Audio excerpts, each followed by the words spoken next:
తాను ఈ లోకాన్ని వీడుతూ కూడా మరో 6గురికి పునర్జన్మనిచ్చాడు ఓ యువకుడు.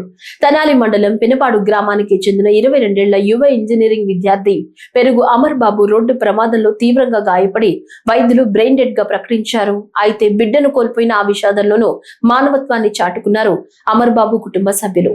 తమ కుమారుడి అవయవాలను దానం చేసేందుకు అంగీకరించారు.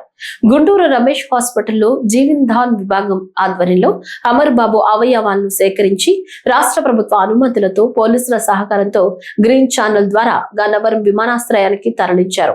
అమర్ బాబు హృదయం తిరుపతి పద్మావతి ఇన్స్టిట్యూట్ కు, kidney liver Guntur Ramesh hospital కు, మరో కిడ్నీ మంగళగిరి ఎన్ఆర్ఐ హాస్పిటల్ కు, కళ్లను సుదర్శని ఐ బ్యాంక్ కు అందజేశారు.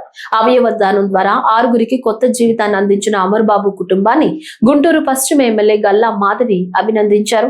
ఈ కుటుంబానికి అన్ని విధాలా అండగా ఉంటామని హామీ ఇచ్చారు. తెనాలి వాస్తవ్యులు కోటేశ్వరమ్మ గారి అబ్బాయి 22 ఏళ్ళు కేవలం అమర్ బాబు గారు యాక్సిడెంట్ లో దురదృష్టవశాత్తు చనిపోవడం జరిగింది.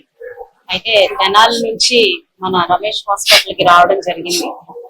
అయితే ఆయన ప్రాణాలను మనం తీసుకురాలేకపోయాం, కానీ ఈ రోజు హాస్పిటల్ వాళ్ళ కౌన్సిలింగ్ లో తనకి ఒక 10 మందికి ప్రాణాలను ఇవ్వగలిగే ఒక ఆర్గాన్ డొనేషన్ చేయడం వల్ల 10 మంది ప్రాణాలు కాపాడగలిగే అవకాశం ఉంది అని చెప్పి కుటుంబ సభ్యులకి కౌన్సిల్ చేసినప్పుడు వాళ్ళు మరో ఆలోచన చేయకుండా ఎంతో సహృదయంతో వారి బిడ్డని సజీవంగా మరొక 6గురి జీవితాల్లో చూసుకునే ఒక గొప్ప సంకల్పం చేసి ఈ రోజు ముందుకు రావడం చాలా చాలా సంతోషకరం.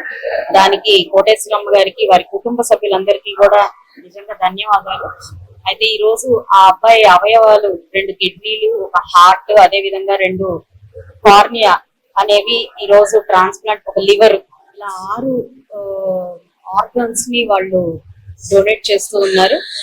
అయితే ఆర్గాన్ డొనేషన్ అనేది నిజంగా చాలా మంది జీవితాల్లో కొత్త జీవితాన్ని ఇచ్చే ఒక అద్భుతమైన ప్రక్రియ. దానికి ఈ రోజు ముందుకు వచ్చిన కుటుంబ సభ్యులందరికీ కూడా పేరు పేరున కృతజ్ఞతలు చెప్తూ, అమర్ బాబు గారి ఆత్మకు శాంతి కలగాలి, ఈ 6గురి యొక్క